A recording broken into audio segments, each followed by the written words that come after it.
their names. And so Rose Director, which was her name, sat next to Milton Friedman. In addition, as Rose always says, she was the only girl in the class. At the time? At the time. And when did you decide to write books together, and how did you separate the responsibility? Well, that's very hard to answer. We were married in 1938, 6 years after we first met. And then we had children. And Rose did a wonderful job in really taking care of the house, raising children, and being an inspiration to me. But she wasn't in a position to try to... She had a professional career before that. She had written some things and worked in research organizations before that. But it wasn't until the kids were grown up and off to college that she was able, really, to spend the time working with me. So this Capitalism and Freedom was based on a series of lectures that I had given at a kind of summer school. And she took those lectures and reworked them into the book. So really, she should have been a joint author on that as well. Janet and David? They're my children. You dedicate the Capitalism and Freedom to them? Where are they? Well, Janet is at Davis, California. Her husband she's a lawyer, but her husband is a computer specialist who teaches at the Davis branch of the University of California. My son David is now, well, he's had a checkered career in the sense that he got a degree in physics, a PhD in physics, but he's become an economist. He never took a course in economics, except over the dinner table. Where is he? He's at the University of Chicago in the law school, where he does research in economics and law and economics. When did you win the Nobel Prize, and for what? I won the Nobel Prize in 1976, and I won it for none of those things, but for monetary history in the United States, and an earlier book of mine called A Theory of the Consumption Function, which I may say, these are funny things. A Theory of the Consumption Function is, in my mind, the best thing I ever did as a piece of science. Monetary history is undoubtedly the most influential, and Free to Choose is the best-selling. So they are not similarly characterized. Now I'm going to take it even a step lower, if you want. I want you to tell a little bit of the pencil story. Oh, sure, I'd be delighted. And why do you use this? As a matter of fact, you've got your picture on this book has you with a pencil in your hand.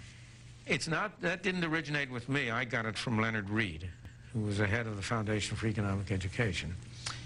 But it's used to tell the market works, and it's used to tell how things can how people can work together without knowing one another, without being of the same religion or anything. And the story starts like this. Leonard Reed and I held up a lead pencil, so-called, one of these yellow pencils, and we said, nobody knows how to make a pencil. There's not a single person in the world who knows how to make a pencil. In order to make a pencil, you have to get wood. In order for the outside, in order to get wood, you have to have logging. You have to have somebody who can manufacture saws. No single person knows how to do all that. What's called lead inside isn't lead, it's graphite. It comes from some mines in Latin America. In order to be able to make a pencil, you'd have to be able to get the lead. The rubber at the tip isn't really, it comes from, nowadays it isn't even natural rubber, but at the time I was talking it was natural rubber. It comes from Malaysia, although the rubber tree is not native to Malaysia, but was imported into Malaysia by some English biologists, or botanists, I mean. So in order to know how to make a pencil, you would have to be able to do all of these things. So there are probably thousands of people who have cooperated together to make that pencil. Somehow or other, the people in in South America who dug out the graphite, cooperated with the people in Malaysia who tapped the rubber trees, cooperated with maybe the people in Oregon who cut down the trees. These thousands of people don't know one another. They speak different languages. They come from different religions. They might hate one another if they saw them. What is it that enabled them to cooperate together? The answer is the existence of a market. The answer is the people in Latin America were led to dig out the graphite because somebody was willing to pay them. They didn't have to know who was paying them. They didn't have to know what it was going to be used for. All they had to know was somebody was going to pay them. And indeed, going back to Hayek, one of the most important articles he ever wrote, it doesn't show up in the book, but one of the most important articles he ever wrote was about the way in which prices are a means of, are an information mechanism. The role of prices in transmitting information. Let's suppose there's a great increase in the demand for graphite. How do people find out about that? Because the people who want more graphite offer a higher price for it. The price of graphite tends to go up. The people in Latin America don't have to know anything about why the demand went up. Who is it who's willing to pay the higher price? The price itself transmits the information that graphite is scarcer than it was and more in demand. And if you go back to the pencil thing, what brought all these people together was an enormous complex structure of prices. The price of graphite, the price of lumber, the price of rubber, the wages paid to the labor who did this, and so on. It's a marvelous example of how you can get a complex structure of cooperation and coordination which no individual planned. There was nobody who sat in a central office and sent an order out to Russia, out to Malaysia, produce one more thimble of rubber, or sent a signal. It was a market that coordinated all this without anybody having to know all of the people involved. How many times have you told that pencil story? Well, I really haven't told it that many times. I told it in the TV program, and then I told it in the book. But I think this is the third time. You're living in San Francisco, where we are. What brought you here? Well, when I reached the age of 65, I was at that time living in Chicago and teaching Chicago. I decided I had graded all the exam papers I was going to grade. My wife grew up in Portland, Oregon, and she was in love with San Francisco. And she has wanted to come, tried to move us out here many times during our life together, but she never succeeded until I decided I was going to retire from active teaching. And fortunately, Hoover Institution at Stanford University offered me the opportunity to be a fellow at Hoover so I could continue my research and writing without doing any teaching. Peter Robinson, who has a book notes that people will see at another time, said that he got an MBA from Stanford, and never once did anybody bring up Adam Smith or Milton Friedman. I can believe that. And why would that be? Because you still have, although it's not the same as it was in 1963, there's more tolerance for the kind of ideas I am in favor of. The general academic community is very much socialist in the sense in which Hayek speaks to the socialists. The general academic community, nowadays it's labeled political correctness. And the ideas of Adam Smith, the ideas of Friedrich Hayek, of Milton Friedman, are not very congenial to those who believe that the way in which you get things done is by having government come in and do them. You said earlier that you're an old man. Yeah. Do you feel like an old man? Physically at the moment I do, but not intellectually. Why physically? Oh, I recently had an operation on my back, which had some side effects from which I've been very slow in recovering. How old are you? How old are you now? 82 years old. Do you do things other than this operation? Do you think differently? Oh, before the... Do you think differently because you're an older person? No. Do you have things you want to accomplish? Absolutely. My wife and I are in the process of trying to write our memoirs. And what in that process are you finding? I mean, is it hard? Yes, because when you start digging back into your past, you find that you've forgotten so much, and there's so much to dig out. What's the purpose of the memoir? Well, that's hard to answer. It's the purpose of the memoirs is we have been very fortunate people. In fact, our tentative title for it is Two Lucky People.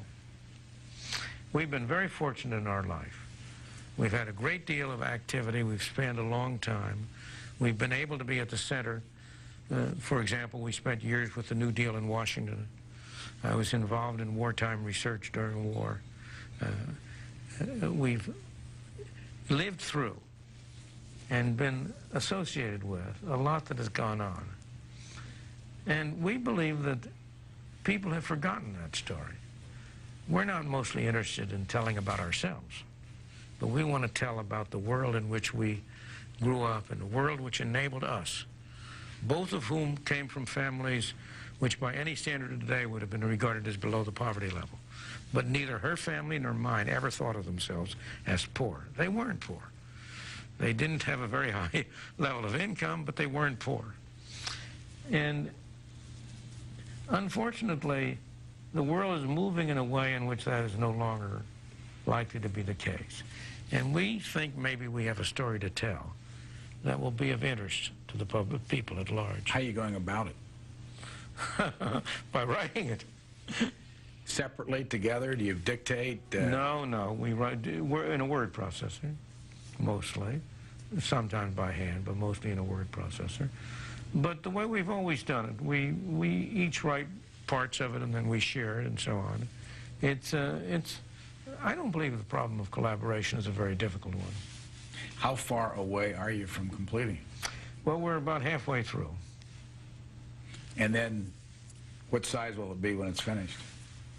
I don't know. At the moment, it's about this big. But how big it'll be, I don't know. We're up into the 1950s.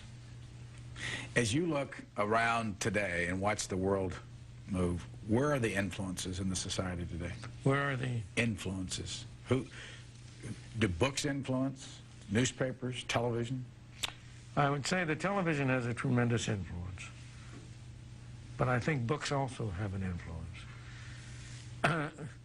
It's not easy to answer that question. That's a very sophisticated and subtle question.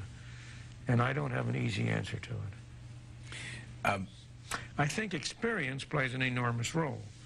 The collapse of the Berlin Wall, for example, was undoubtedly the most influential action of the last 100 years.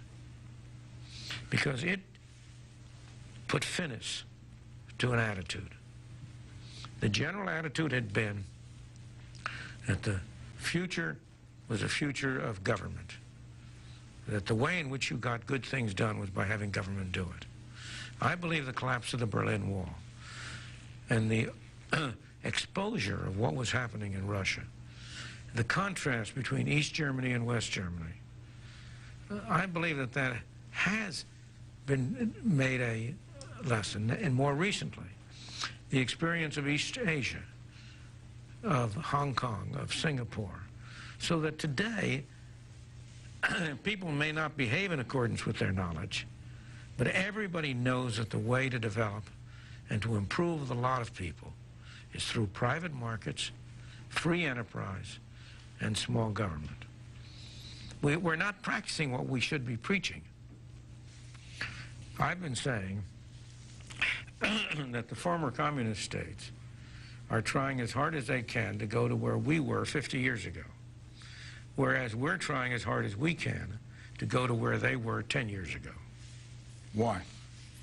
Because of the inertia and the drive for power. It's very hard to turn things around. The big problem with government, as Hayek points out, is that once you start doing something, you establish vested interests. And it's extremely difficult to stop and turn that around. Look at our school system. How is it our school system is worse today than it was 50 years ago? Look at the welfare state. We've spent trillions of dollars without any success. But unsuccessful experiments in government, well, let me put it, I've said, if an experiment in private enterprise is unsuccessful, people lose money and they have to close it down. If an experiment in government is unsuccessful, it's always expanded. What is it that government does that you like? I would like government to enforce law and order. I would like government to provide the rules effectively that guide our life, that determine what's property, and to do very little other than that. What kind of a grade do you give to the American system of government today? How is it working?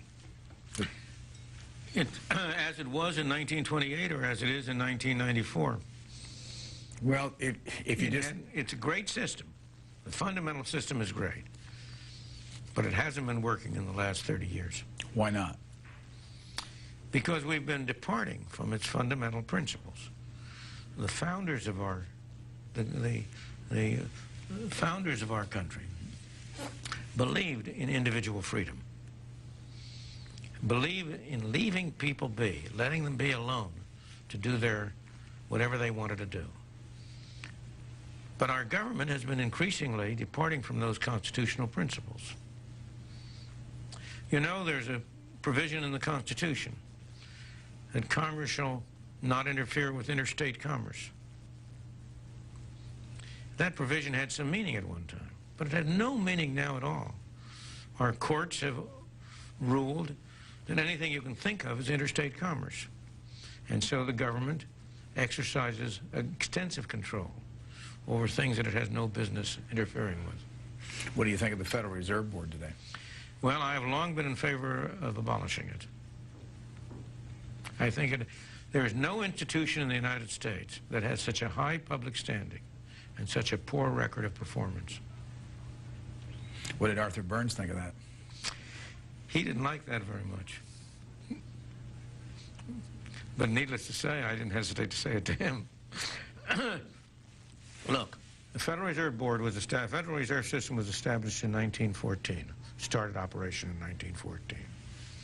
It presided over a doubling of prices during World War I.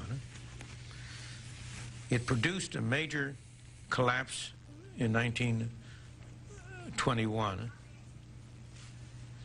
It had a good period from about 1922 to about 28. Then it undertook actions which led to a recession in 1929 and 30. And it converted that recession by its actions into the Great Depression. The major villain in the Great Depression was, in my opinion, unquestionably, the Federal Reserve System. Since that time, it presided over a doubling of prices during World War II.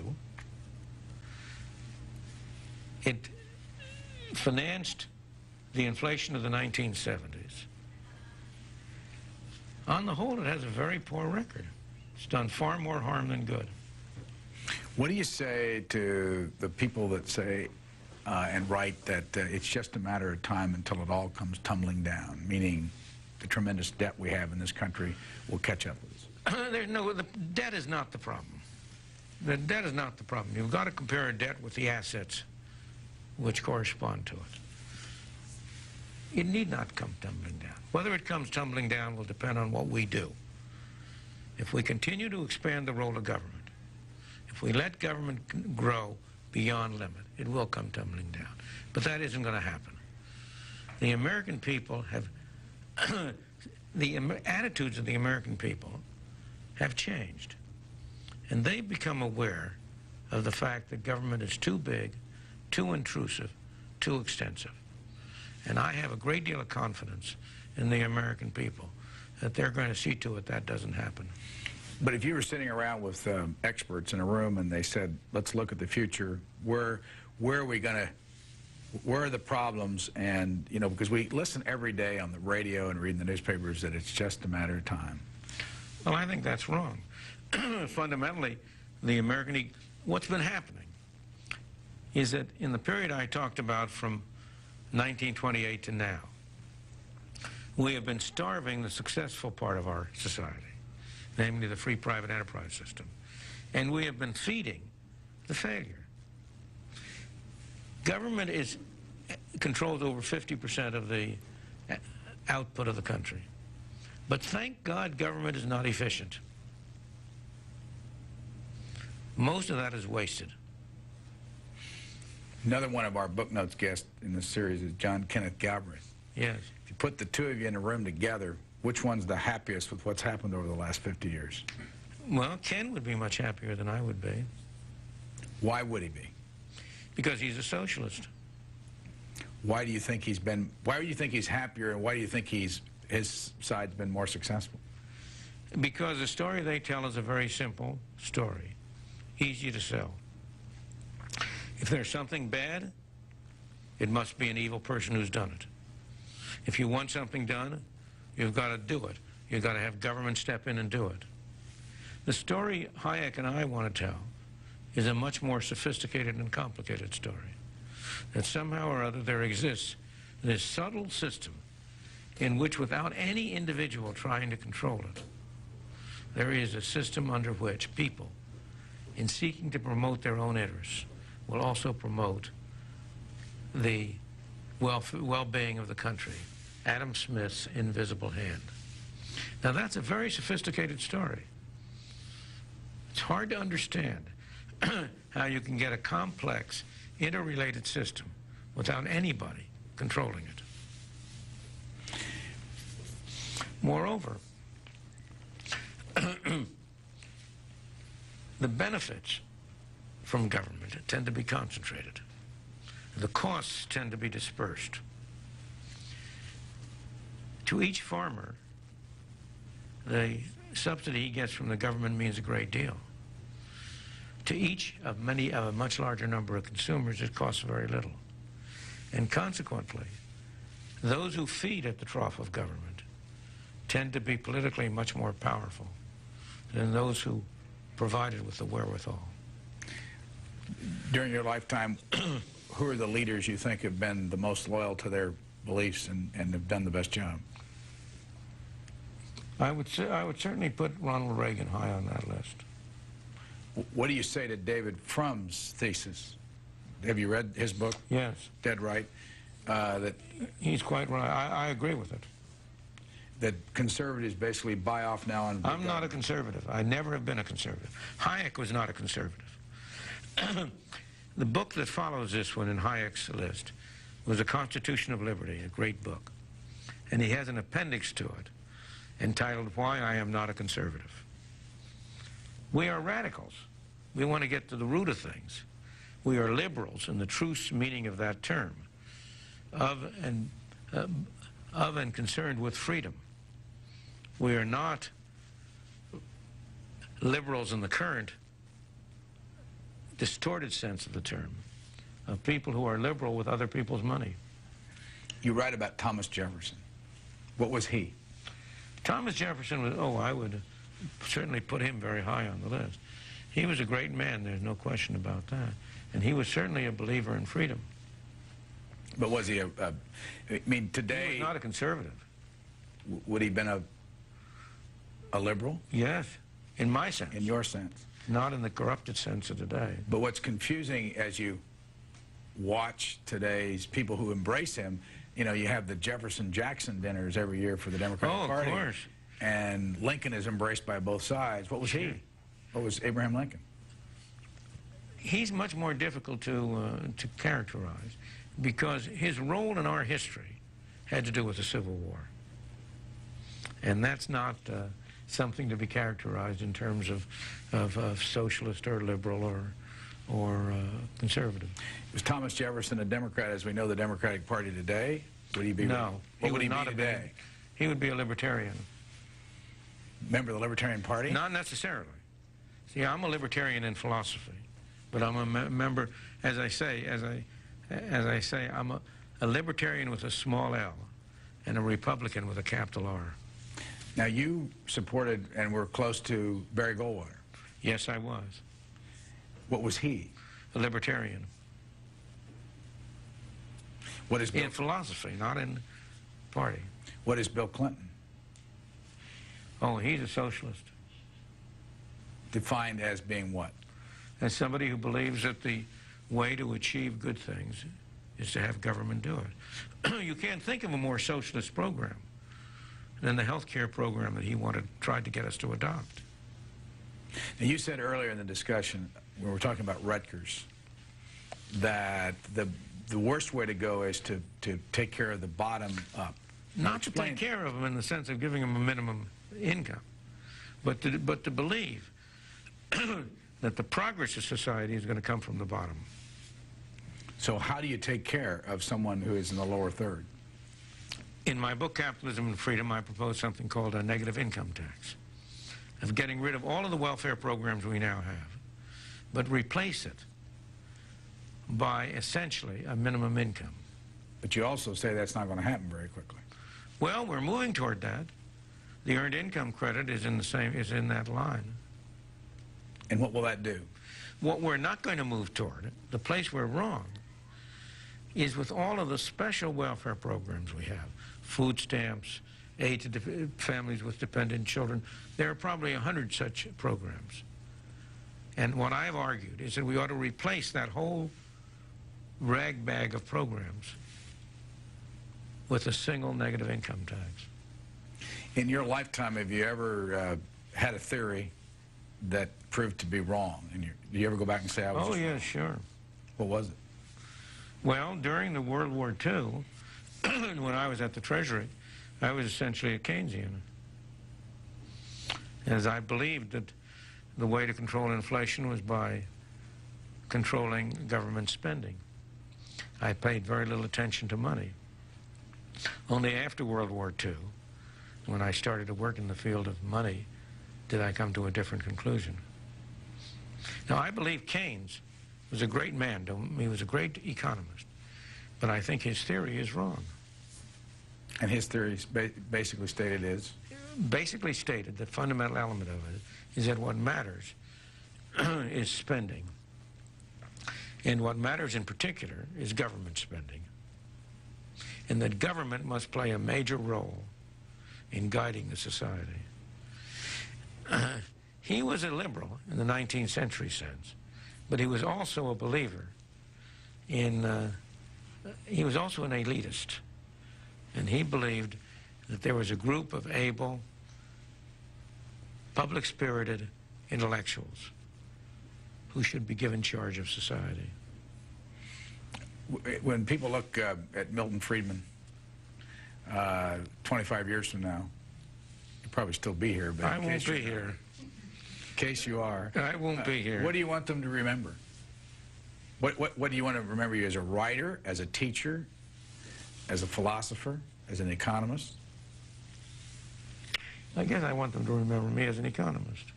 And what principle do you want them to remember the most? Well, that's hard to say because there are quite a number. I mentioned the theory of the consumption function, which is a very technical book, but which yet I believe has had a good deal of influence within the discipline of economics. But I really don't know how to answer that question. I think the people 25 years from now will have to answer it, not me. Milton Friedman has been our guest, and he wrote the introduction of this 50th anniversary edition